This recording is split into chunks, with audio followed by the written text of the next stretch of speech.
जय श्री राम। आज हम चर्चा करेंगे सूर्य और केतु की युति के बारे में।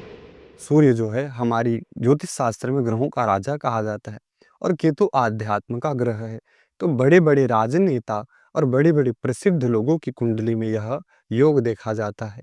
आज मैं आपको बताऊंगा कि हमारे देश के एक सबसे बड़े जो नेता हैं, उनकी कुंडली में यह योग है और किस प्रकार से यह योग काम करता है। तो पहली बात, जिसकी भी कुंडली में सूर्य और केतु है, ऐसा जातक ध्यान के प्रति और साधना के प्रति रुचि जरूर रखता है। आप पाएंगे उनकी कुंडली में ध्यान साधना के प्रति लगाव अलग होता है। ये समाज में अपनी अलग पहचान बनाते हैं और जीवन में इनके उद्देश्य का खोज ये जरूर करते रहते हैं। इनके जीवन का उद्देश्य इनको प्राप्त अंततः हो ही जाता है और दूसरों के लिए प्रेरणा का स्रोत जरूर बनते हैं। केतु भी जो है वो हमारे ज्योतिष ग्रंथों में आध्यात्म को दिखाता है और धर्म को दिखाता है। ऐसा जातक आत्मविश्लेषण करने वाला होता है।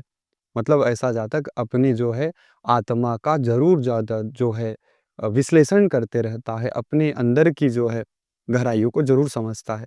इनका संन्यास के प्रति रुझान जीवन में कहीं न कहीं हो ही जाता है। ये यदि गृहस्थ में भी हैं, लेकिन कहीं न कहीं इनका रुझान संन्यास के प्रति हो जाता है। ऐसा जातक जो है प्रतिष्ठा ज़रूर पाता है जीवन में, और यदि धर्म से जुड़ गया या राजनीति से जुड़ गया तो और भी यह जीवन का अच्छा उद्देश्य प्राप्त कर लेते हैं। 2 प्रकार की यह युति होती है, या तो ये स्ट्रॉन्ग काम कर रही हो, पॉजिटिव काम कर रही हो, या फिर नेगेटिव काम कर रही हो। तो अगर स्ट्रॉन्ग है तो ऐसा जातक ज़िम्मेदारी लेने वाला होता है, और अगर नेगेटिव इफ़ेक्ट है तो ऐसा जातक का ज़िम्मेदारी से भागता रह जाता है। ये लोग जीवन में मेंटोर स्वभाव वाले होते हैं, मुखिया प्रवृत्ति के होते हैं, अग्रणी होते हैं। लेकिन इस जो कॉम्बिनेशन है, इसका एक नुकसान ये है कि लोग पिता से अलग या तो हो जाते हैं, या भाग्य इन्हें अलग कर देता है, या फिर पिता से यदि दूर हैं तो भी कहीं न कहीं ये लोग परेशान होने से बच जाते हैं। आप देखेंगे लोग बड़े सारे हैं जिनके बच्चे पढ़ाई के लिए दूर चले जाते हैं, जॉब के लिए दूर चले जाते हैं, तो ऐसा वियोग इन्हें प्राप्त हो जाता है। अगर खराब यह योग काम कर रहा है तो जातक दिशाहीन हो जाता है, लेकिन अच्छा काम कर रहा है तो बहुत अच्छे प्रभाव हैं। दृष्टि से भी प्रभाव बदल जाते हैं। अगर सूर्य केतु है, शुभ ग्रह की दृष्टि है, शुभ ग्रह का साथ है, और तो बड़ा अच्छा प्रभाव है। हमें बात कर रहा था आज इस कुंडली के उदाहरण के लिए हमारे देश के प्रधानमंत्री श्री नरेंद्र मोदी जी की कुंडली के बारे में। इनकी कुंडली के 11वें भाव में आप पाएंगे कि सूर्य और केतु के साथ में बुध की युति है। बुध यहाँ स्वग्रही है, तो आप पाएंगे 11वां भाव समाज का भी होता है।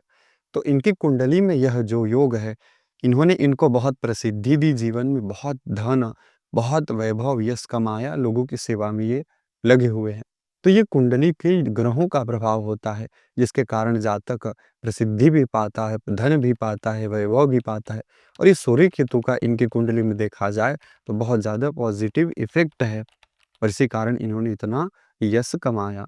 तो हम ऐसे कुंडली के योग और युतियों के बारे से अपने जीवन में बहुत सारी चीज़ों को जानकारी प्राप्त कर सकते हैं। जय श्री राम।